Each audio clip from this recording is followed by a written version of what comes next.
안녕하십니까, 엘리엇입니다. 네, 아침 실거래가 방송을 하도록 하겠습니다. 그리고 여러분들 제가 국민청원 올린 거 여러분들 본인만 동의하지 마시고 주위에다가 카톡이라든지 뭐 다른 유튜버 댓글이라든지 카페라든지 부동산 카페라든지 아니면 단톡방이라든지 좀 많이 전파 좀 해서 주위 분들이 많이 동참하게 좀 부탁 좀 드릴게요.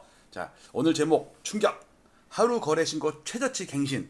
저 매일마다 다운받는 사람 아니면 이걸 잘 못 느껴요. 저는 매일마다 거래 체크하고 가격 체크하는데 오늘이 최근 몇 달이 아니지. 거의 한 2년 사이에 거래 신고가 최저예요. 그러니까 오늘 신고된 거는 7월 달 것도 있고 8월 달 것도 있을 거 아니에요. 그러니까 거래가 최저가 아니에요. 신고된 게 최저예요. 물론 거래가 줄었으니까 신고도 줄었겠지만 자, 한번 보도록 하겠습니다. 맨날 제가 여러 가지 작업을 하고 있는데 일단 요거는 요거는 뭐냐면 요렇게 볼게요. 요렇게 보면 되겠네요. 자, 여기 수도권 오늘 변동분입니다. 요거는 5대 광역시 세종까지. 그다음에 이거는 8개 도. 즉 이거 전국입니다. 전국. 오늘 하루 변한 걸 보면 서울이 마이너스 0.02예요. 경기도가 0.02. 근데 최근에 경기도가 제가 몇 번 영상 올렸죠. 경기도가 좀 심상치가 않다고. 슬금슬금 빠지는 게 다른 데는 그래도 올랐다 빠졌는데 경기도는 매일매일 찌끔찌끔 계속 빠져. 계속. 그러니까 8월 달도 지금 마이너스고 7월 달도 원래 초기에는 플러스가 꽤 많았는데 계속 이게 줄고 급기야 8월 달에 마이너스가 됐어요. 다른 데에 비해서도 마이너스가 크죠. 경기도에 0.12% 마이너스가 꽤 큰 거예요. 인천은 그나마 반등을 했거든요. 자, 상황이 이렇고 일단 5대 광역시랑 8개 도는 플러스 마이너스가 매일 반복이 돼. 그러니까는 월간으로는 좀 뒤죽박죽이야. 큰 변동성이 없어요. 얘는 워낙 많이 빠져 있으니까. 자, 이런 상태인데 서울을 보면 자, 요거는 뭐냐면 1520개 단지를 매일 다운받아 갖고 오늘 데이터를 다운받았을 때 계약서상에 가격이 변한 지역이 있고 안 변한 단지가 있고 할 거 아니에요. 그전에는요, 여기가 변한 거는 색깔이 이제 표시가 되거든요. 하락한 거는 파란색, 상승한 건 빨간색. 근데 얘가 지금 텅텅 횡. 거래가 없으니까 1520개 단지 중에 오늘 거래된 게 100건 정도밖에 안 돼요. 보통 200, 300건, 400건은 됐는데 뭔가 그리고 여기는 뭐 예를 들어서 광진구는 거래가 한 건도 없어. 용산구 한 건. 그다음에 종로구도 없어. 여기 보세요. 금천구 빵건, 관악구 빵건. 야, 그다음에 서초구는 한 건. 송파구 야, 그래도 강동구는 꽤 되네. 노원구도 됐고요. 그다음에 강북구도 두 건밖에 없어. 둘 다 마이너스야. 자, 이거를 보시면 요걸 보시면 요게 오늘 신고가 된 건데 오늘 신고된 거 중에는 7월 달 거래가 있고 8월 달 거래가 있을 거 아니에요. 그거를 구분을 한 게 요거예요. 즉 이제부터는요. 7월 달 거래는 신고가 이제 줄어들고 8월 달 거래가 점점 느는데 8월 달 거래 중에 파란 막대기가 좀 많죠. 용산구도 뭐 이거 직거래인 것 같아. 급락한 게 있더라고. 그다음에 노도강은 꽤 커요. 많이 하락이. 요 오늘 거거든요. 요거를 누적시킨 게 7월 달, 8월 달입니다. 그러니까 이거는 오늘 변한 7월 달 거, 오늘 변한 8월 달 건데 요거를 누적시킨 게 이건 7월 한 달간, 8월 한 달간인데 7월 달은 서울 보면 1.1 플러스잖아요. 왜냐면 6월 달에 폭등을 했잖아. 4% 가까이 돼요. 근데 1.1%니까 4분의 1로 상승률이 줄었어. 근데 8월 달은 이제 드디어 마이너스가 되는 거예요. 이 7월 달 중에서는요. 토지 지역이 6.27 대책 이전에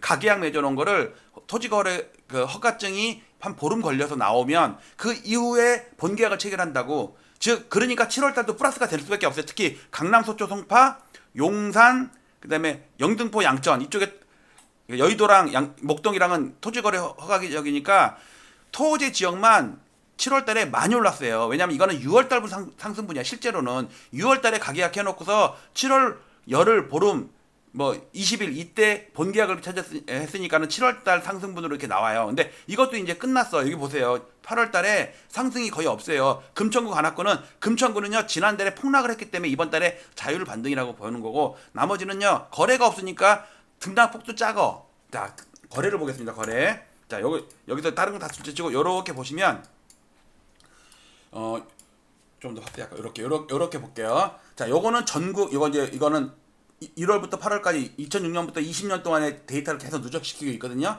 전국 거래량이 7월 달에 7월 달에 33,000, 8월 달에 7,200이야. 서울은 1900, 3600, 590으로 줄었어요. 근데 590건 중에 특히 LH가 매입한 거 154건이 있으니까 빼면은 실제로는 440건밖에 안 되는 거야.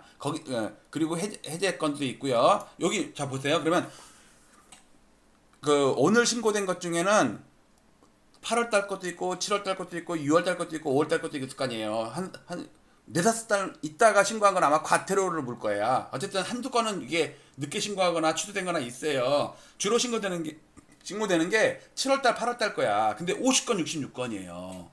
합쳐서 115건이야. 요거까지 다 합치면. 이런 경우 처음 봤거든요. 이거 여차하다가 이거 100건도 깨지겠어. 보통 뭐 적어도 200건은 넘었거든. 많을 때는 300건도 됐고요. 뭐 그때 6월달 불장일 때는 막 하루에 700건. 여러분들 하루에 1000건 된 적 아세요? 하루에 1000건 된 적도 있어요. 1000건이 넘은 적도 있어요. 몇 달 전에 6월달에 그랬다니까.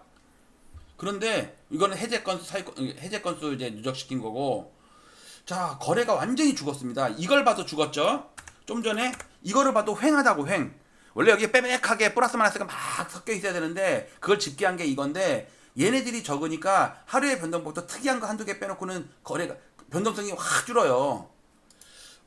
근데 어떤 생각이 드냐면 2021년 말부터 2022년 한 여름까지 거래가 완전히 죽고 있죠. 그러니까 지수는 안 빠지는데 살짝 빠져갖고 안 빠지는데 거래가 계속 주는 거야.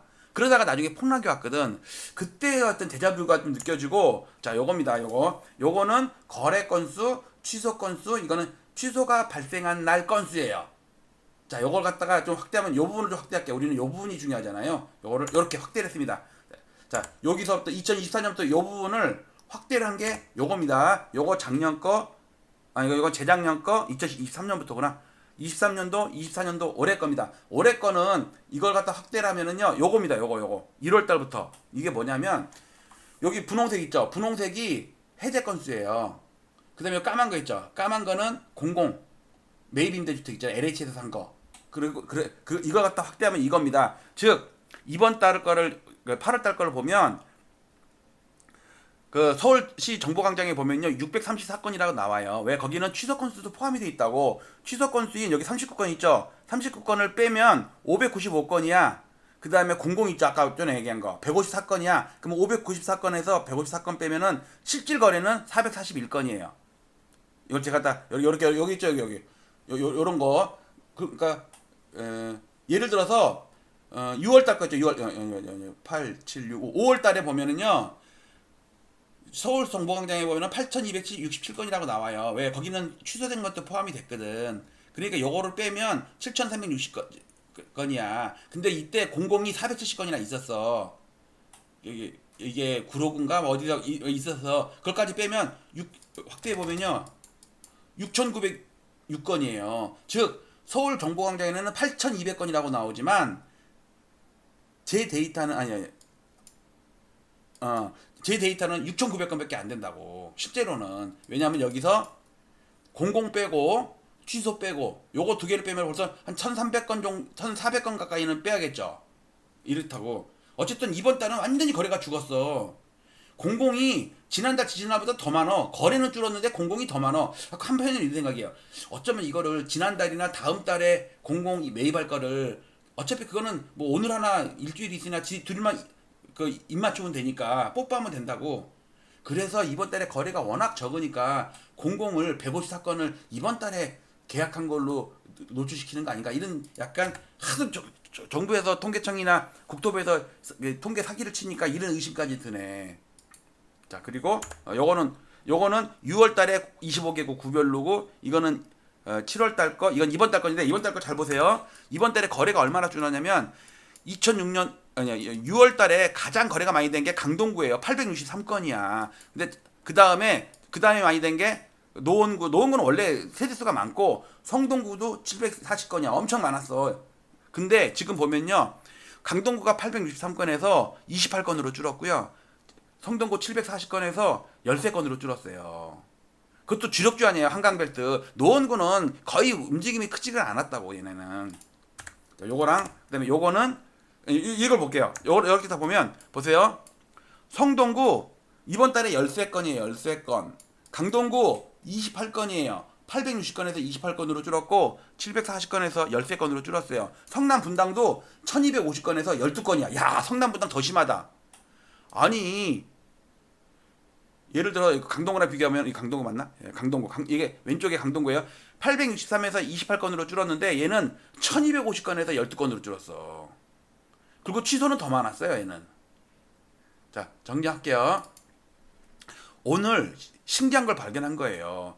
100건을 겨우겨우 지켰어. 그러니까 실제 거래가 뭐 줄었을 수도 있지. 어쨌든 당연히 줄었겠죠. 근데 오늘 신고된 게 취합을 해보니까 110건인가 밖에 안 돼. 최근 한 1, 2년 동안의 최저 신고야. 근데 이게 아마 점점 더 심해지지 않을까? 왜 대출이 안 되니까 사람들이 매매를 주춤하게 되고 그다고 막 급하게 막 파는 사람도 없고 서로 기다리는 거지. 그러니까 거래가 안 돼. 이게 마치 2021년 말부터 2022년 초까지의 데자뷰를 보는 거 아닌가?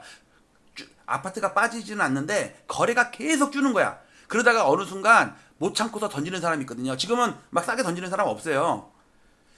그래서 여러분들 이것도 좀 조심하시고, 자, 여러분들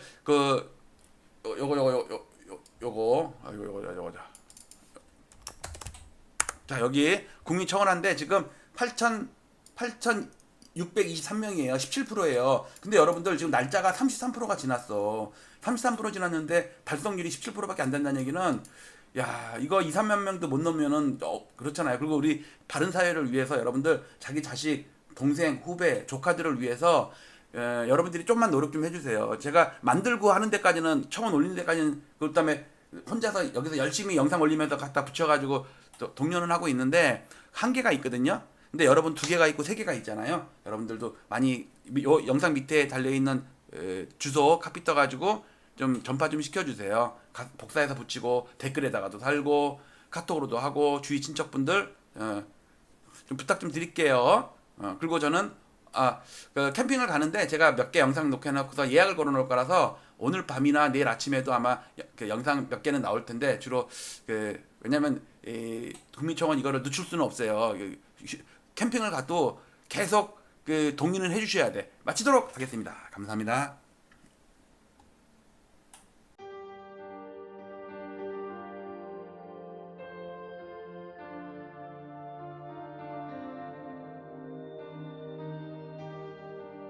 지난 2월 12일 오세훈 서울시장의 갑작스러운 토지거래 허가구역 토허제 해제와 3월 24일 확대 재지정을 기폭제로 서울 아파트 시장의 투기적 과열 양상이 격화되었고 시장 교란 행위도 빈번히 발생했습니다.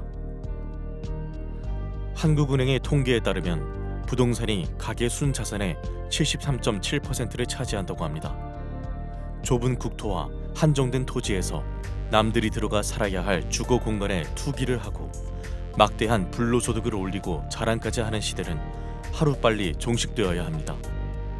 부동산 시장의 투기와 주택 가격의 비정상적인 상승은 국민들의 주거 불안과 청년들의 근로의욕 저하, 사상 최악의 저출산 등 사회적 문제로까지 이어지고 있기 때문입니다.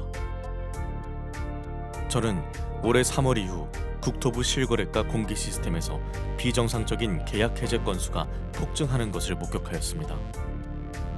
아파트 시장을 폭등시키는 것은 일상적인 100건의 계약이 아닌 신고가 한 건에 의할 때가 많기 때문에 투기 세력들은 쉽게 이러한 유혹에 빠집니다. 과거에도 신고가 허위 등록 후 후속 계약이 등록되면 슬그머니 이를 해제하는 등의 사례가 종종 언론에 보도되기도 하였습니다. 이는 해당 아파트의 실거래가를 조작함으로써 시세를 올리려는 부정한 작전에 해당합니다. 그러나 이를 감시해야 할 국가기관의 조치는 어디에서도 찾아볼 수 없었고 그 실태조차 파악도 못하고 있는 것으로 보입니다. 이에 최근에 비정상적인 실거래가 대량 계약 해제 사태를 통계적으로 집계하여 과거와 비교하며 그 실태를 먼저 알리고자 합니다.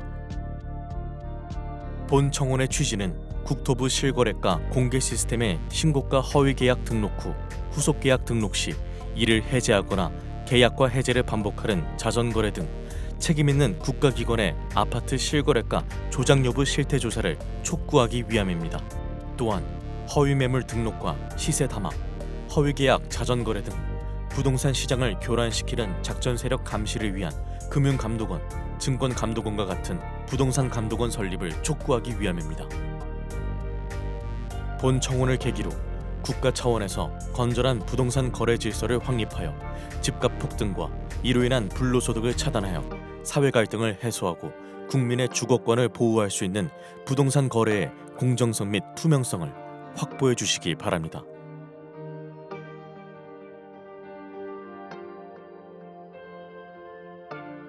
국토부 실거래가 공개 시스템에 등록된 최근의 서울 아파트 매매 계약과 해제 건수를 집계하여 과거와 비교한 특이사항은 아래와 같습니다.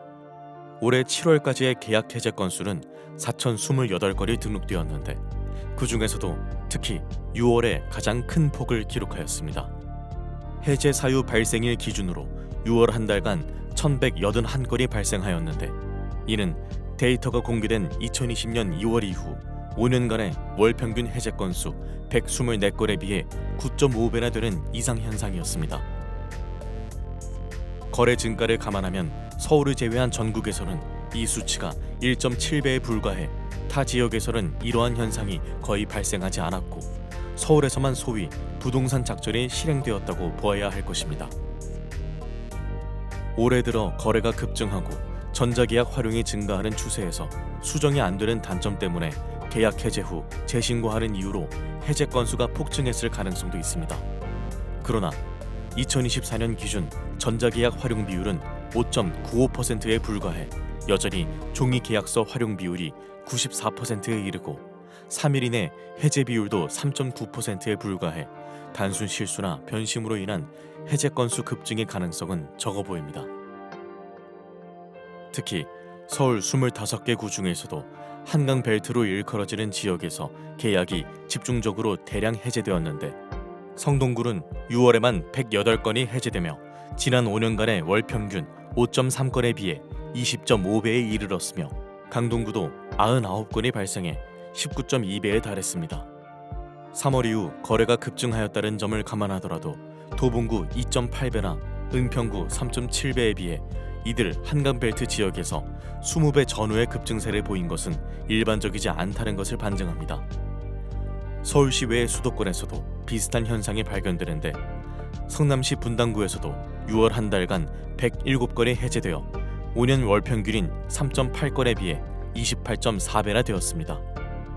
이러한 특이 현상이 서울의 한강벨트 지역에서 집중적으로 발생한 공통점은 2023년 저점에서 2년간 반등을 하던 중 이들 모두 2021년 전후의 전고점 돌파 직전에 있었다는 것이며 2월 12일 토어제 해제와 3월 24일 재지정의 행정 실패 기간을 거치며 거래가 급증했고 해제 건수 폭증을 동반하며 전고점 돌파에 성공했다는 점입니다. 다음에 나열할 1년의 일자별 데이터를 살펴보면 이러한 계약 해제 건수 폭증과 토어제 사이에는 분명한 인과관계가 있다고 추정됩니다. 이번 대량 계약 해제 사태는 오세훈 서울시장이 직접 기획해 1월 14일 서울시청 대회의실에서 열렸던 규제 풀어 민생 살리기 대토론회에서부터 시작되었다고 생각됩니다. 당시 토론회에 참여했던 100인 중 강남구 공인중개사 한 분의 토어제 구역 해제 건의에 대한 답으로 서울시장은 강남구 대치동과 삼성동, 청담동과 송파구의 잠실동 등 4개 지역의 토어제를 해제하겠다고 공언했습니다. 한 달 후인 2월 12일 이들 4개 동은 토어제 지역에서 전격적으로 해제되었으며 이들 지역의 아파트값은 곧바로 폭등세를 보였습니다.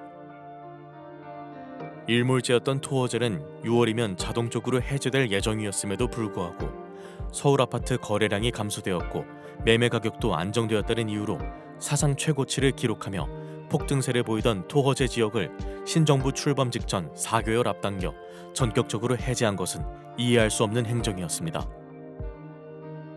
당시 잠실동은 2년 전 저점에서 이미 플러스 28.9%, 대치동은 플러스 24.8% 급등해서 사상 최고치를 이어가던 중이었으며 계엄과 탄핵 등 주무부처가 부재한 무정부 상태를 틈타 급등세는 폭등세로 변하여 7월 현재까지 5개월간 플러스 20% 전후의 추가 상승세를 기록, 2년간 플러스 50%가 넘는 경이적인 기록을 세웠습니다.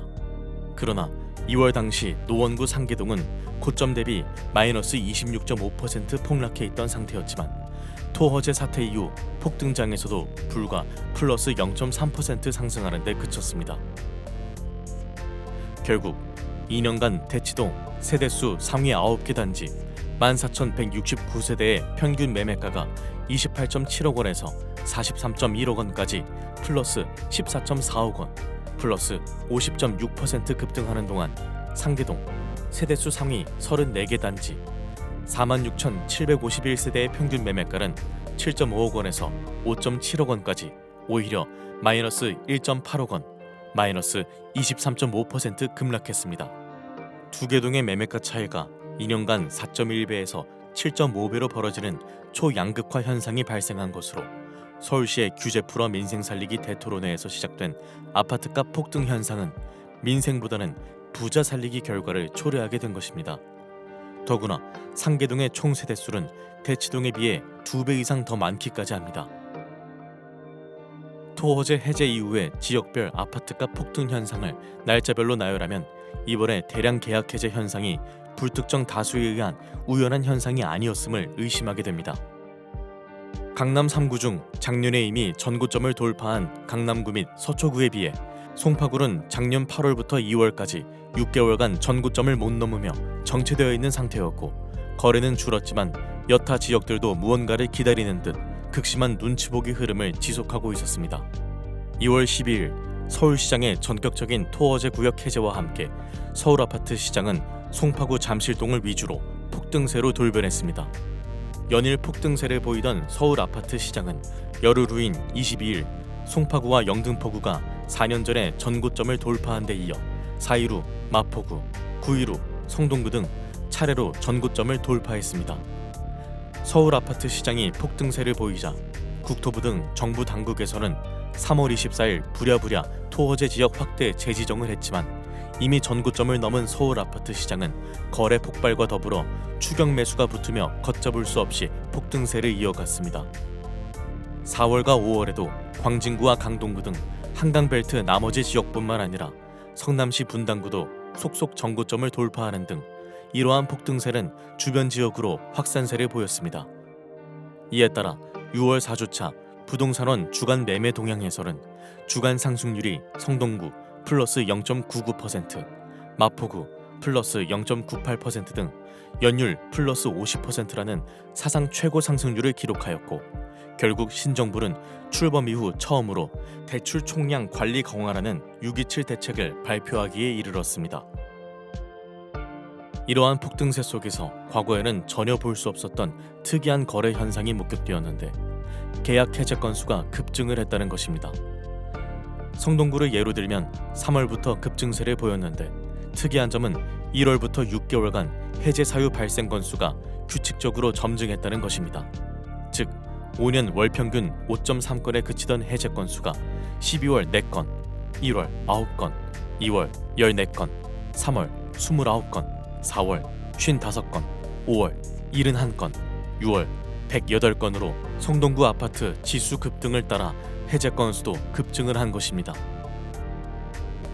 강동구와 마포구, 성남시 분당구 등 주요 지역에서도 이러한 현상이 발견되었는데 서울 아파트 전체 해제 건수에서도 12월 91건, 1월 157건, 2월 200건, 3월 369건, 4월 428건, 5월 608건, 6월 1181건 등의 규칙적인 흐름은 동일했습니다. 즉 이들 지역에서는 공통적으로 아파트 가격의 급등 추세를 따라 계약 해제 건수도 동반 급증을 한 것으로 이 중에는 신고가 취소분이 상당수 포함되어 있을 개연성이 큽니다. 계약 해제 건수가 집중된 한강벨트 지역에서는 시가총액 또는 세대수 상위 아파트에서 이러한 현상이 집중되었는데 6년간 발생한 총 해제 건수와 올해 6개월간의 해제 건수를 비교해보면 최근에 단기간에 얼마나 많이 집중 발생했음을 알 수 있습니다. 성동구 센트라스 아파트는 6년간에 63건에 비해 6개월 만에 38건이 발생해 그 비중이 60%가 넘었으며 텐지힐 1단지도 58%가 넘었습니다. 강동구의 아르테온 아파트도 55%가 넘었으며 성남시 분당구도 58%가 넘었습니다. 특히 양천구의 목동 신시가지 7단지의 경우에는 6년간 발생한 총 해제 건수 17건 중 올해 6개월에만 12건이 집중적으로 발생했는데 이 기간 전용 53제곱미터 실거래가는 15.7억 원에서 23억 원으로 플러스 7.3억 원 폭등, 불과 4개월 만에 플러스 46.5%를 기록했으며 전용 66제곱미터 실거래가도 19.5억 원에서 27.5억 원으로 플러스 8억 원의 폭등, 플러스 41%를 기록했습니다. 마포구의 마포 레미안 푸르지오 아파트도 6년간 총 42건의 계약 해제 건 중 올해 6개월에만 20건의 해제 건수가 발생하였는데 전용 53제곱미터의 경우 15.9억 원에서 20.5억 원으로 플러스 4.6억 원 급등, 불과 4개월 만에 플러스 28.9%의 상승률을 기록했으며 전용 84제곱미터의 경우에도 18.0억 원에서 24.5억 원까지 플러스 6.5억 원 상승, 플러스 36.1%를 기록했습니다. 이 중에는 상당수가 단순한 실수나 착오, 변심 등으로 인한 계약 해제 건이 있을 수 있으나 거래 폭증과 함께 신고가를 포함한 이러한 대량 계약 해제 건수가 전고점을 넘기며 추격 매수를 유발하기에는 딱 좋은 현상이었습니다. 문제는 이러한 대량 계약 해제 건수가 시장 참여자들에게 착시를 불러일으킬 뿐만 아니라 국가기관의 공식적인 총 거래 건수에도 포함된다는 것입니다. 실제로 서울시 부동산 정보광장 홈페이지에는 해제 건수가 포함된 거래 건수가 노출이 되고 있으며 언론에서는 이를 여과 없이 보도합니다. 즉, 지난 6월의 총 거래 건수에는 이미 해제된 1천여 건의 계약도 포함이 되어 있습니다. 한편 올해 7월까지 서울 아파트 실제 계약 건수는 44,285건이고 해제 건수는 4,028건으로 총 해제 금액은 5조 2,500억 원입니다. 올해 해제된 계약 건수가 모두 정상이었다고 가정하면 이 금액만큼의 계약금 손익이 발생한 것이며 이 중 20%만 계약금을 포기했다고 가정해도 그 금액은 1조 원이 넘습니다. 그러나 7개월간 4,000건이 넘는 해제 건수 중 얼마나 실제 계약서를 썼는지, 계약금은 주고받았는지 알 수가 없습니다. 누군가 나쁜 의도를 가지고 하루에 10번씩 계약과 취소하는 행위를 반복하더라도 막을 수가 없으며 계약금 이체 없이 없었던 일로 삼아도 알아낼 수가 없습니다. 또한 실제 계약 건수와 해제 건수 중에는 특이한 차이점을 발견할 수 있는데 이번 폭등장에서 발생한 계약 해제 건수 중 주요 지역일수록 해제 금액이 실제 계약 금액보다 훨씬 더 고가라는 점입니다. 예를 들어 강남구의 올해 225건의 계약 해제 금액 평균가는 31.1억 원으로 2,517건의 실제 계약 금액 평균가 28.7억 원에 비해 2.4억 원이나 고가였습니다. 서울 아파트 4,028건의 해제 금액 차이는 142만 원으로 그 차이가 0.1%에 불과한 반면 강남구의 경우에는 무려 8.2%에 이르고 서초구와 영등포구, 양천구도 7% 이상의 큰 차이를 보였습니다. 이러한 사례로 유추해보면 대량 계약 해제 건수 중에는 신고가 취소가 상당수 포함되었음을 예상할 수 있습니다. 지금까지 올해 3월 이후 국토부 실거래가 공개 시스템에서 발생한 대량 계약 해제 사례를 집계하였으며 매매가 변동과의 상관관계를 제 나름대로 분석하였습니다. 이를 바탕으로 수많은 계약 해제 건수 중에는 신고가 허위 계약 등록 후 후속 계약 등록 시 이를 해제하거나 계약과 해제를 반복하는 자전거래로 의심될 만한 정황을 발견하였습니다. 그러나 관계 당국이 아닌 일반 시민에게는 보다 상세한 자료에 접근에 한계가 있고 위와 같은 개인 한 명의 분석만으로 실제 문제가 있다는 것을 단정짓기는 어렵습니다. 이에 저는 국가기관에 이와 같은 청원을 하는 바입니다.